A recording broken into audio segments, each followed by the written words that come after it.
मुझे एक beauty parlour वाली जीजी ने एक अच्छी बेचारी बाई आई थी लड़की, उसको तैयार करा। उसका वो क्या बोलते हैं सब बहुत सारा हल्दी चंदन लगा लगा के लेपन करके फेस बात नहीं, फेसियल, हाँ अच्छे बोले हो। और जीजी होन तो बोले नहीं, पहले भैया बोल दिए हो, भैया बोल दिए फेसियल करा। अब उसका फेसियल करा तो वो एकदम चमक गई जोरदार। उसने चमकते से ही कहा पार्लर वाली से, कितने साल से तुम्हारा पार्लर चल रहा है? उसने कहा 22 साल से। पर दिख तो नया रहा। नहीं, इसको खोला तो मैंने अभी 1.5 महीने पहले। अच्छा, पहली ग्राहक आप ही है। अच्छा, तो 22 साल से क्या करती थी? कुछ नहीं, 8 घर में जाती थी, बर्तन मांज के आती थी। सारे बर्तन इतने जोरदार चमकते थे, हमारी मालकिन हमेशा कहती थी तू बहुत जोरदार चमकाती है, कभी तो जिंदगी में एक आध पार्लर खोल लेगी ना तो सबके मुंडा को चमका देगी। बस पहली बार खोला और तुम्हारा चेहरा ऐसा चमकाया, तुम्हें कैसा लग रहा है? उसने कहा बताओ मैं क्या बर्तन जो तूने मुझे चमका दिया?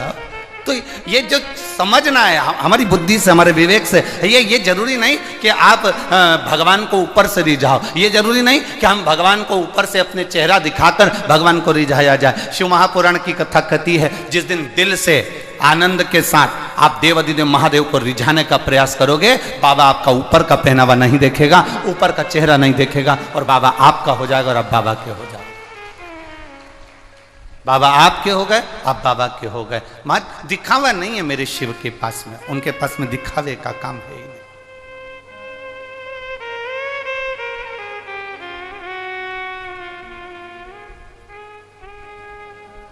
आप कितने साल से भगवान का भजन कर रहे हो?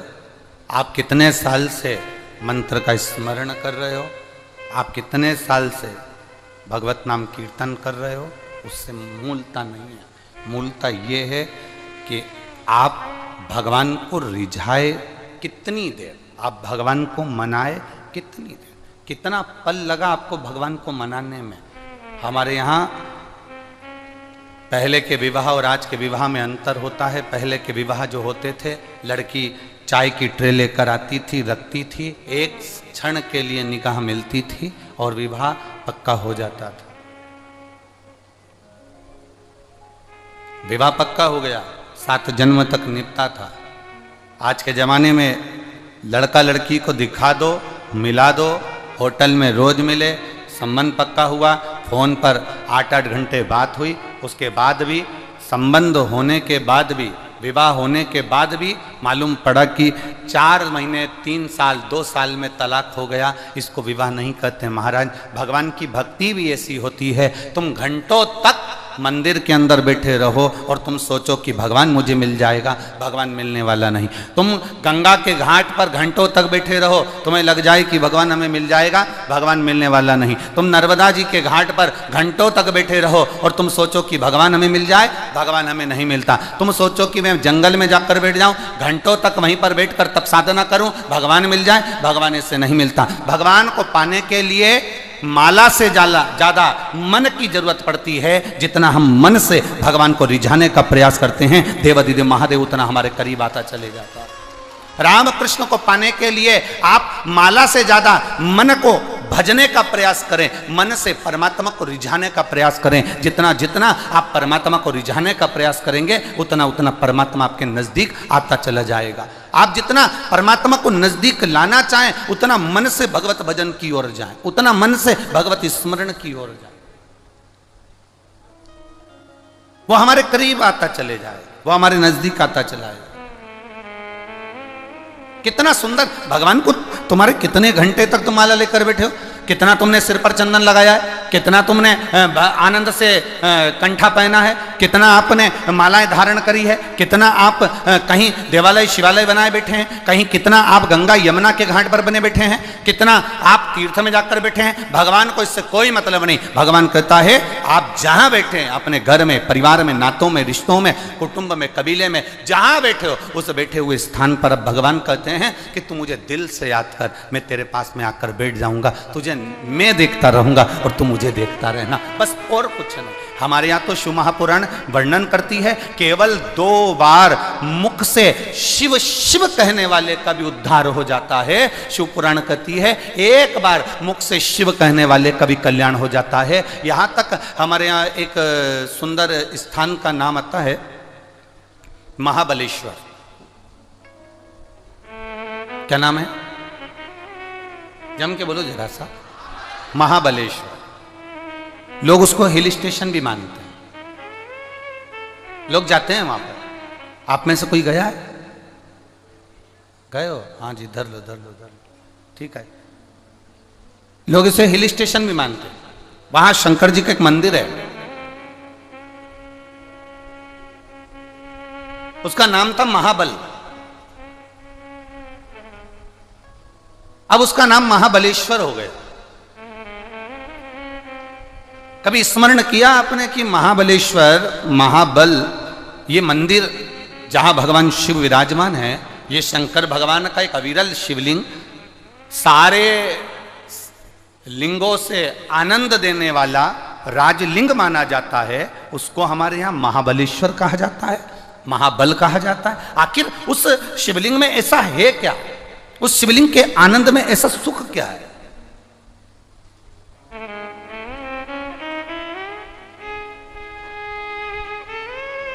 एक ब्राह्मण की एक बेटी थी जिसका नाम था सोमनी।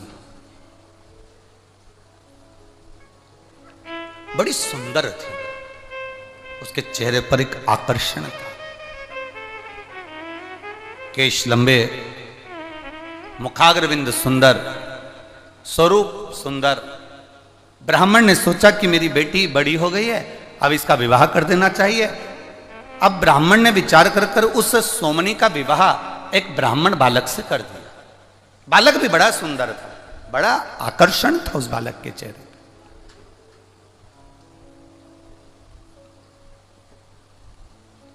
विवाह हो गया। केवल 3 वर्ष निकले थे, केवल 3 वर्ष। और 3 वर्ष निकलने पर ब्राह्मण को एक रोग लग गया। सोमनी के पति को एक रोग लग गया और सोमनी का पति वो रोग के कारणवश अपने प्राणों को त्याग दिया, मर गया, उसके प्राण छूट गए। अब सोमनी का पति मर गया, सोमनी ससुराल में रही। थोड़े दिन तक सोमनी ने अपने नियम को, व्रत को धारण किया, जो एक नारी को करना चाहिए वो नियम सोमनी ने धारण किया। उसके बाद सोमनी का मन ससुराल में लगा नहीं, वो अपने पिता के घर मायके चली गई और अपने पिता के घर में, अपने बाबुल के घर में वो रहने लगी। पर कुछ संगति व्यक्ति की बेकार हो जाती है तो अपना जीवन स्वयं बर्बाद कर लेती, अपना जीवन स्वयं बेकार। थी बड़ी सुंदर, चेहरे पर आकर्षण भी था, बड़ी सुंदरता उसके अंदर समाई हुई थी। अब सोमनी सुंदर थी, आकर्षण था, कुछ सहेलियों का साथ गलत का मिल गया और गलत का साथ मिलने पर वो व्यभिचारिणी हो गई, उसका विचार गलत हो गया, उसकी सोच गलत हो गई, अपने स्वरूप का गलत उपयोग करने लगी, अपनी सुंदरता का गलत उपयोग करती है। और गलत उपयोग करते करते करते करते उसने अपने स्वरूप का गलत उपयोग करा और पर पुरुष को अपनी ओर आकर्षित करना, और आकर्षित करना, उससे धन एकत्रित कर लेना, ये वो सोमनी करने लगी।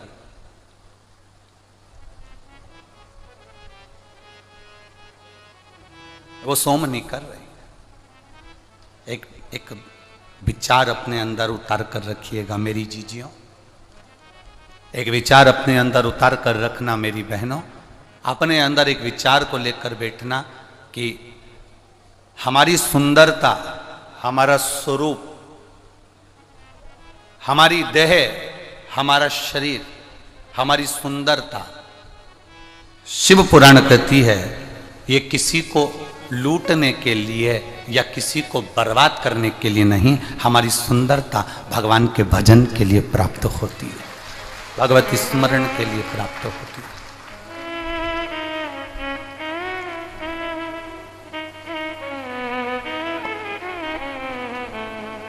इससे हमें किसी को बर्बाद नहीं करना है।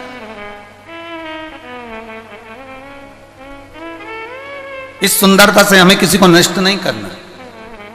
सोमनी ने अपनी सुंदरता का फायदा उठाया, पर पुरुष गमन करने लगी। समय आया, नगर के लोगों ने, गांव के लोगों ने सोचा ये नारी ठीक नहीं है, ये श्रेष्ठ नहीं है।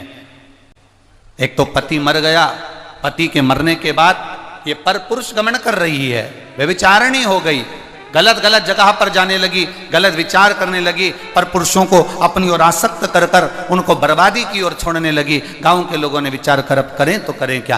गांव के लोगों ने ब्राह्मण से कहा आपकी बेटी के लिए हम क्या कहें, पिता का दोष क्या होगा उसमें, ये संगत का दोष होता है, गलत संगति अगर हमें मिली है तो उसका दोष हमारे ऊपर आ ही जाता है।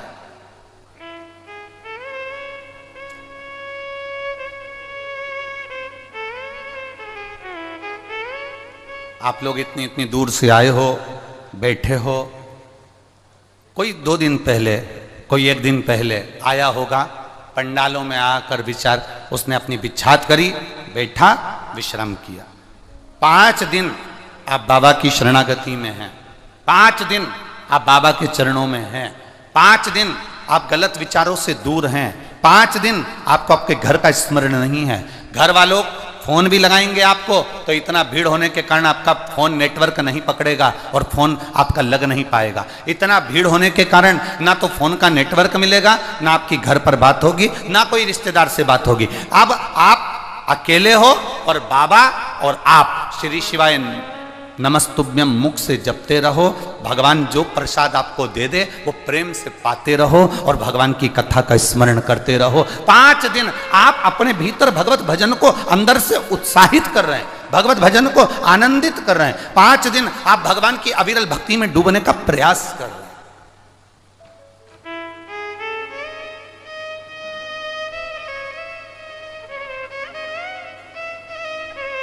वो कहे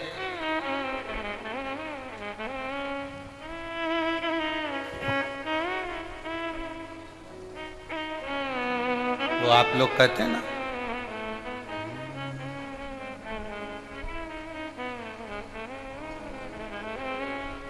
नैना लड़ गए डमरू वाले से, अब घर में कैसे जाऊं।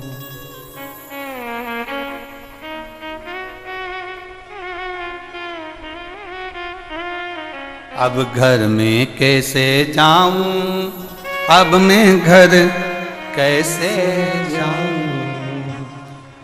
अरे नैना लड़ गए डमरू वाले से, अब मैं घर कैसे जाऊं। घर जाऊं तो मेरी सास लड़त है, घर जाऊं तो मेरी सास लड़त है। अब घर जाऊं तो जाऊं कैसे।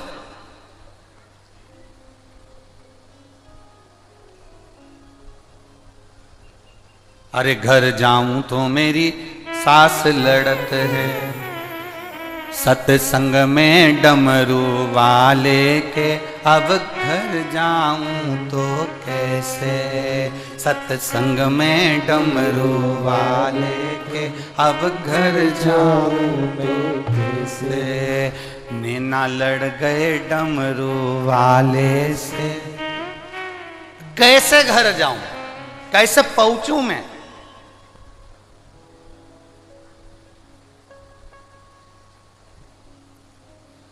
जब नैन लड़ गए भगवान से, अब मन नहीं लगता। अरे घर जाऊं तो मुझे गर्मी लगत है। अब बोलो, यहाँ इतनी धूप पड़ रही है, तुम लोगों को गर्मी लग रही है? बोलो बोलो, जम के बोलो जरा।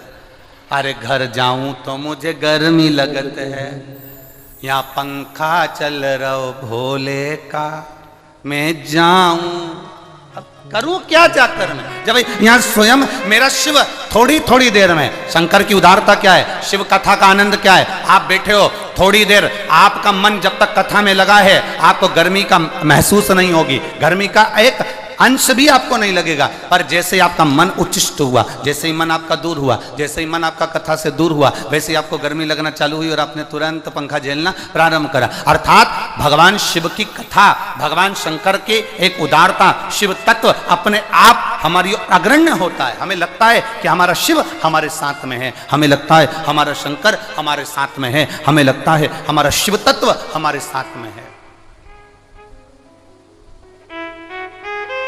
अपने विचारों से दूर हो गए।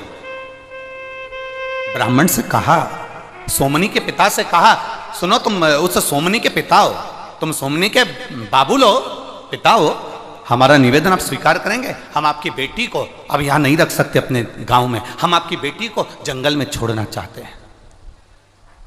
ब्राह्मण पिता ने अपनी बेटी को जब जंगल में जाने की बात सुनी, नैनों से जल बह गया पिता के, और पिता के नैनों से जल बह रहा है, पिता के नैनों से जल गिर रहा है। जल बहता बहता गांव के लोगों ने पूछा, क्या आपको दुख हो रहा है, आपकी बेटी को हम जंगल में छोड़ने जा रहे हैं क्योंकि अपना गांव बेकार ना हो जाए? पिता ने कहा, समाज के लोग जो जाने वो करें, मना नहीं। मैं बेटी को एक बार समझाता हूं। बेटी को समझाने का प्रयास किया, बेटा सुनो, ये अपने विचारों को जरा बदलिए, गलत संगत को थोड़ा सा बदलिए। ए सोमनी, मेरी बेटी, तू ब्राह्मण की बेटी है, तेरा पति ब्राह्मण था, प्राण छोड़कर चले गया, तू सुंदर है, आनंदित है, हम मना नहीं करते, तू युवान है, हम मना नहीं करते, पर बेटी अपने जीवन को सही तरीके से जियो। जरूरी नहीं कि सुंदरता को किसी पर पुरुष को आसक्त करने में लगाया जाए। अगर भगवान ने मौका दिया है तो इस शरीर को परमात्मा के भजन में लगाया जाए तो वो श्रेष्ठता होगा। सोमनी समझे कहां, सोमनी समझ कहां रही है? सोमनी विचार कहां कर रही है? नहीं समझी सोमनी। गांव के लोग उसे जंगल में छोड़कर आते हैं ना, उससे पहले सोमनी ने विचार कर लिया कि मेरे पिता रोज मुझे ज्ञान देते हैं, रोज मुझे ज्ञान देते हैं। इससे पहले वाली कथा जो राजगढ़ में हो रही थी, हमने उसमें एक बात कही थी, ज्यादा भोजन किसी को दोगे वो छोड़कर चले जाएगा, ज्यादा प्यार, ज्यादा प्रेम आप किसी को दोगे वो छोड़कर चले जाएगा, ज्यादा ज्ञान आप किसी को दोगे वो छोड़कर चले जाएगा। एक माँ अपने बेटे को अगर ज्ञान दे, क्या दिन भर घूमता रहता है, क्या दिन भर लगा रहता है, अरे बेटा बनो तो राम बनो, बनो तो श्रवण बनो। एक दिन बेटा भी मुख से कह देता है, माँ क्या राम और श्रवण बनने की बात करती हो, कभी कभी तो कह दिया करो भगवान कृष्ण बनो, तुम राम और श्रवण बनने की बात करती हो। माँ ने कहा, बेटा मैं तुझे कृष्ण बनने को भी कह दूं, पर बात इतनी सी है, तो भगवान कृष्ण का चीर चोरी का स्मरण करेगा, तो भगवान का मक्खन चोरी का स्मरण करेगा, तो भगवान के उन लीलाओं का स्मरण करेगा। वो भगवान की लीलाओं को तू जानता नहीं है, तू भगवान की लीलाओं को समझता नहीं है, पर तू उनको गलत तरीके से विचार करेगा। इसलिए मैं तुझे कृष्ण बनने को नहीं, मैं तुझे राम बनने को, श्रवण बनने को कहती हूँ। इतने में बेटे ने कहा, माँ मैं राम बनने को तैयार हूँ। जैसे दशरथ जी ने अपनी सारी सत्ता राम जी को सौंपी थी, पापा जी से कहिए तिजोरी की चाबी मुझे सौंप दे, बोलो पापा। इतने में तो मां ने झाड़ू उठाई और जो झाड़ना चालू करा। मां जब झाड़ती है ना, वो झाड़ना इतना प्रबल होता है कि अच्छा अच्छा जानिया भी नहीं झाड़ पाता, जिसके शरीर में भूत प्रेत आते वो भी नहीं झाड़ पाते, जो मां झाड़ देती है। पहले तो झाड़ती हाथ से नहीं है, पहले झाड़ती मुंडा से है, और मुंडा से भी बाद में झाड़ती है। पहले तो इतनी घूर के तो वो अगर अपने पति को भी देख ले तो वो भी झड़ जाए। तो झाड़ने की तो बात दूसरी जानी, घूर के देख ले बस।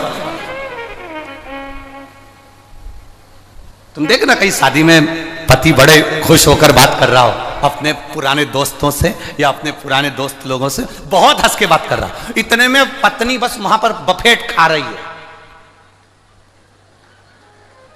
और घूर के देख ले। उतनी देर में तो पति भी, मैं अब भी आया, 2 मिनट में बस अब भी आया, गया, चले गया।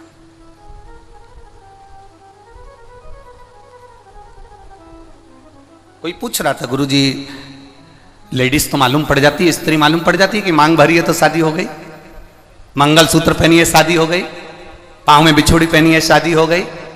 पुरुष को कैसे मालूम पड़ता है कि शादी हो गई? हमने कहा भरी सभा में सब हंस रहे हो और वो चुप बैठा हो, समझ लेना हो गई, समझ जा, हो गई उसको, वो चुप बैठा, मौन। इतना अच्छा संवाद चल रहा है, इतने अच्छे से सब एंजॉय कर रहे हैं, सब घूम रहे फिर रहे, मस्ती मजाक कर रहे, और वो एकदम मुसद्दी लाल जैसा चुप। समझ जा, हो गई, बस इतनी में समझदारी हो गई, समझाया।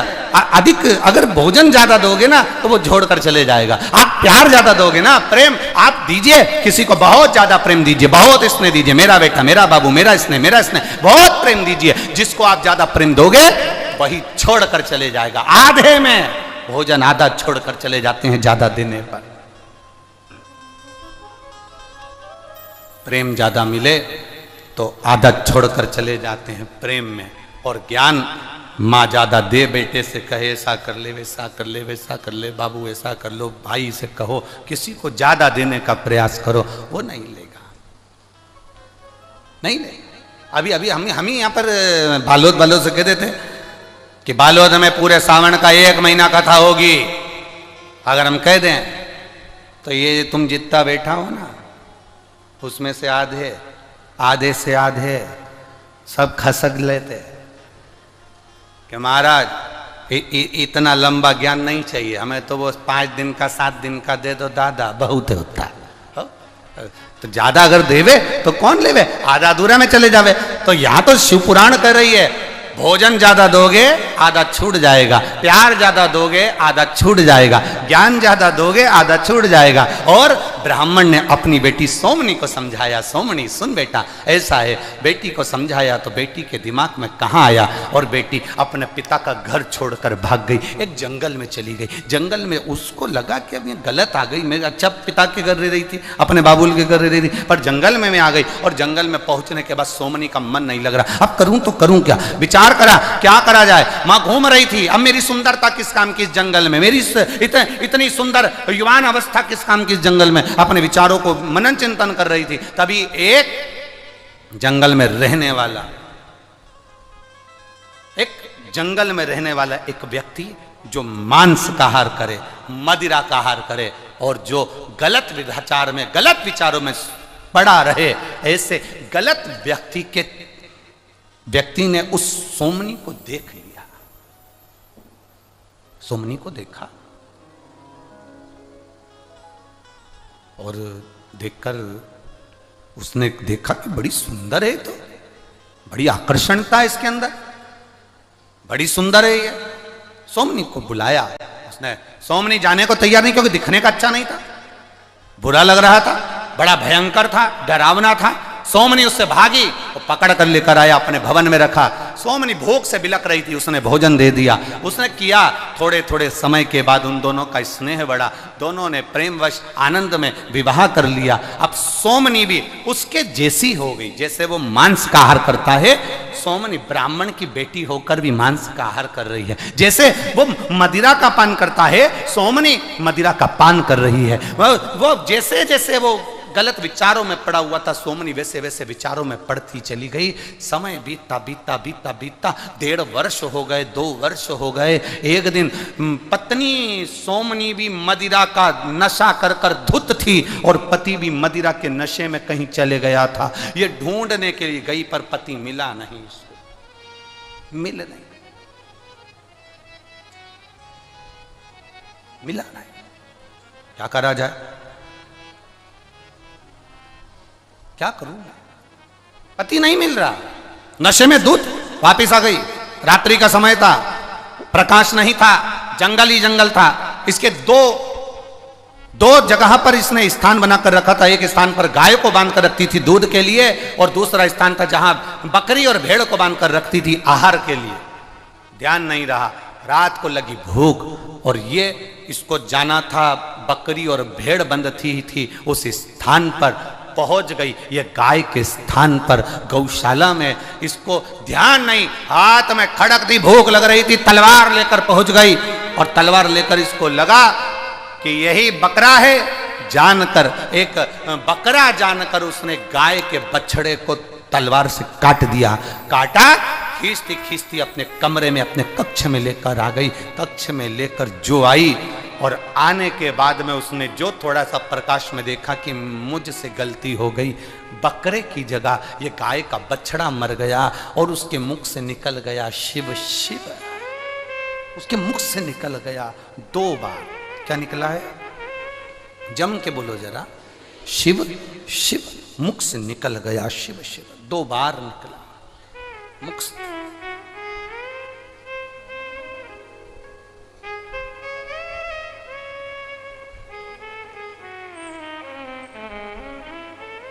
पर नशे में है, शुद्ध नहीं है। 2 बार मुख से शिव शिव निकल गया, नशे में, शुद्ध नहीं, शुद्धता नहीं है उसको बिल्कुल भी। बछड़े का ही मांस खा गई।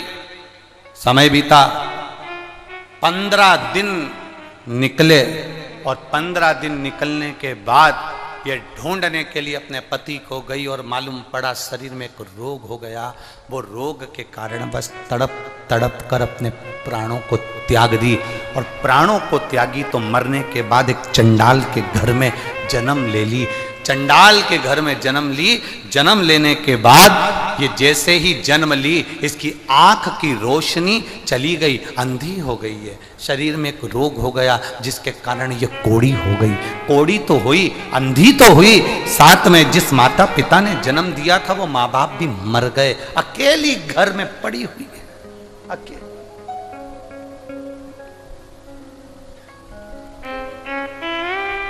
तड़प रही है, बिलख रही।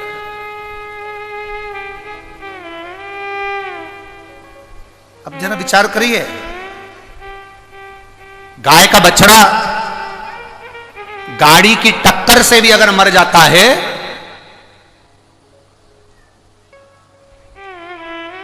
तो व्यक्ति को मरे हुए कुत्ते के अंदर जो इल्लियां पड़ती हैं उस इल्ली का जन्म लेना पड़ता है। जरा ध्यान दीजिएगा। गाय का बछड़ा, गौ माता गाय का बछड़ा, अगर मान लो गाय का बछड़ा गाड़ी के टक्कर से लग गया, गाड़ी का टक्कर हो गया, बच गया, श्वास चल रही है, मारा नहीं तो ठीक है। पर गाय का बछड़ा भी अगर गाड़ी के टक्कर लगने पर अगर मर जाता है, प्राण छूट गए, तो जो कुत्ता सड़ा, मरने के बाद जब सड़ता है, मरने के बाद जब सड़ता रहता है, उसके सड़ने पर जो कीड़े पड़ जाते हैं, जो इल्ली पड़ जाती है, उस मरे हुए कुत्ता जब सड़ता है तो उसके पास में एक सफेद कलर की इल्ली पड़ जाती है। वो इल्ली का जन्म उस बछड़े को मारने वाले को लेना पड़ता है। इल्ली का जन्म प्राप्त होता है। तो अब यह कथा बहुत विचित्र है सोमनी की। तो सोमनी ने तो बछड़े को मारा था, पर इसको तो मरे हुए कुत्ते जो सड़ गया है उसमें इल्ली का जन्म होना था। फिर ये 94 लाख नरकों का जो व्याख्यान वर्णन करा है गरुड़ पुराण के अंतर्गत, तो इसको तो इल्ली का जन्म लेना था। फिर ये वापिस चंडाल के घर में बच्ची बनकर जन्म ली, फिर चंडाल के घर में बेटी बनकर जन्म ले ली, फिर चंडाल के घर में इसका जन्म हो गया। तो आश्चर्य की बात तो यह है कि इसको मनुष्य देह वापिस कैसे मिल गया। उसका कारण केवल एक था, इसने 2 बार मुख से क्या बोला था, शिव शिव कहा था। इसलिए इसका वो सड़े हुए कुत्ते की इल्ली नहीं बनी, ये मरने के बाद वापिस मनुष्य की देह प्राप्त हो गई, वापिस मानव का शरीर मिल गया। पर मानव का शरीर भले मिल गया, पर शरीर अच्छा कहां मिला। कोड़ का रोग, अब कोड़ी का रोग हो गया, आंख से अंधी हो गई, माता पिता भी चले गए, दर दर भटकती है। लोग त्राण देते हैं, खाने को नहीं मिलता है, भिक्षा मांगती है। समय बीता, समय बीतते बीतते बीतते बीतते तब किसी ने कहा कि यहाँ नजदीक में गोकर्ण क्षेत्र में महाबल शिव का मंदिर है, उस महाबल शिव के मंदिर में शिवरात्रि का मेला भरा है, शिवरात्रि का मेला भरा है। बस इसके मन में आ गया सब वहां जा रहे होंगे, भीड़ बहुत हो रही होगी, अगर मैं भीख मांगूंगी तो मेरी झोली में भी बहुत सारा मिल जाएगा, कोई मुझे कपड़े पहनने को दे देगा, कोई मुझे भोजन करने को दे देगा। ये विचार कर कर सोमनी उस महाबलेश्वर में, महाबल के मंदिर के पास में गोकर्ण क्षेत्र में भीख मांगने के लिए दरवता ठोकर खाती खाती, कौड़ी है शरीर से, आंखें नहीं, अंधी है बाल्यावस्था से, और पहुंच गई महाबल के मंदिर में। अब वहां इसके शरीर में इतनी गंध आ रही थी, इतनी कौड़ की गंध आ रही थी कि कोई इसके पास में नहीं आ रहा था, कोई इसके पास नहीं गया। इसीलिए शास्त्र कहता है महाराज,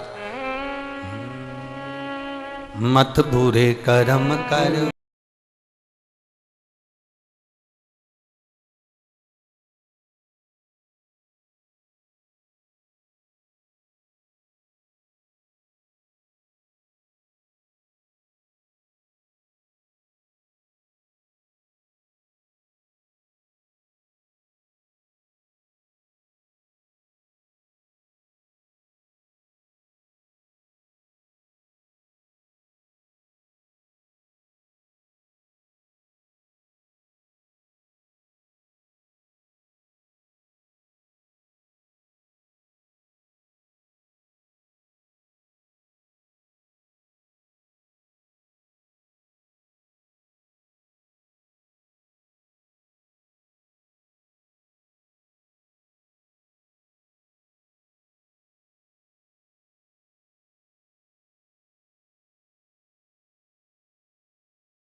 कुछ भी ना पास होगा, 2 गज कफन का टुकड़ा तेरा लिबास होगा। जब जाएगा कुछ नहीं जाने वाला, सब धरा रह जाएगा। धरा का धरा पे, धरा की धरा रह जाए, यहीं का यहीं। भाग्य है बालोदवासियों, तुम्हारा जो श्रावण के महीने में ये 5 दिन बाबा ने आपको दे दिए। कुछ तो किस्मत लिखा कर लेकर आए होगे, जो तुम इतने सारे लाखों की संख्या में कुछ तो किस्मत लिखा कर लाए होगे, जो इतनी संख्या में आप लोग यहाँ तक बैठे हो। पीछे कितने बैठे हैं, हमको तो यहाँ बैठने का बाद भी, ऊपर बैठने पर भी नजर नहीं आ रहे हो कि कहाँ कहाँ जाकर बैठे हुए हो, कोई अंदाजा नहीं लगा। आप लोग तो ठीक है कि वहाँ बैठे हो तो मालूम नहीं है, पर हम तो यहाँ इतना, ये व्यासपीठ थोड़ा ऊंचे पर बना हुआ है, तो यहाँ बैठे हैं तो भी नजर नहीं आ रहा कि कहाँ कहाँ तक आप लोग बैठे हुए, कोई मालूम नहीं कर सकता। इतना इतना भाव आप, क्या भाग्य आपका, कोई किस्मत। और हमें तो लगता है, इसलिए आपसे कहेंगे अपने घर जब जाना ना 5 दिन के बाद में, तो थोड़ी नजर उतरवा ले।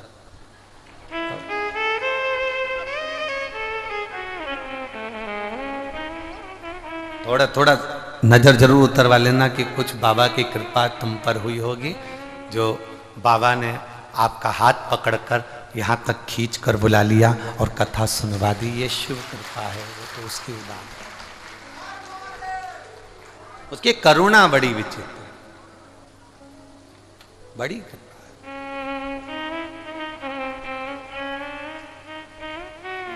और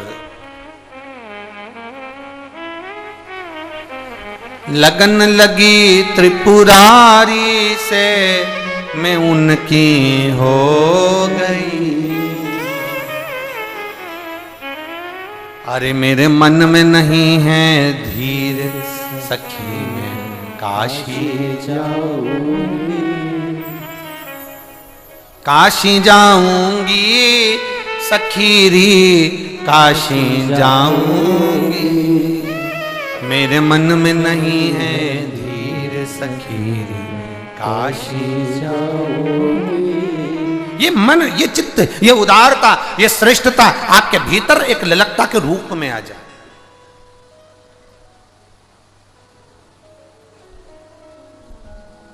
अरे डम डम डमरू वाला बड़ा है मत वाला, डम डम डमरू वाला बड़ा है मत वाला।